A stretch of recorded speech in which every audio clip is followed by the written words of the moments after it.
ఈ కృప లేక ఎంతో మంది ఎంతో ఇబ్బందులు ఎన్నో కష్టాలు పడతా ఉన్నారు.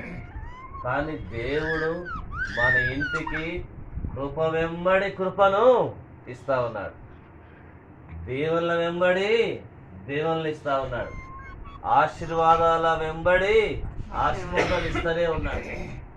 సొత్తులన్నిటినీ ఆశీర్వదిస్తా ఉన్నాడు. ఏంటి కారణం అంటే ఈ ఇంట్లో మందసం ఉంది. మీ ఇంట్లో మందసం ఉండాలా? రెడ్డి గారి ఇంట్లో ఏముండాలా? మందసం ఉండాలా? ఏమ్మా మీ ఇంట్లో ఏముండాలా? మందస్తం కాదు, మందసము. మందసం. ఏమ్మా మీ ఇంట్లో ఏముండాలా? యెహోవా తమకు దేవుడు కాగల జనులు ధన్యులని బైబిల్ సెలవిస్తా ఉంది. లోకంలో ఎంతో మంది గొప్ప గొప్ప వాళ్ళు ఉన్నారు, సామాన్యులు ఉన్నారు, పేదవాళ్ళు కూడా ఉన్నారు, దిక్కులేని వాళ్ళు ఉన్నారు, అనాగరికులు కూడా ఉన్నారు.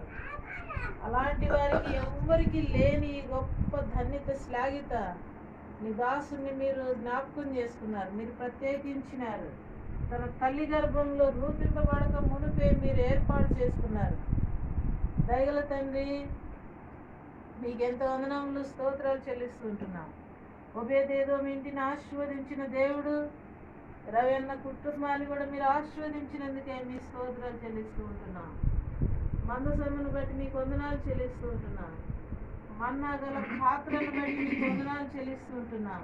మన్నా గల పాత్ర ఆ కాలంలో, ఆ దినాల్లో తండ్రి ఇశ్రాయేలు తండ్రి ఆశీర్వదించేడి యేసు అరణ్యములో పోషించెను 5,000 మందిని కూడా. ఆశీర్వదించెను యేసు అరణ్యములో పోషించెను 5,000 మందిని కూడా.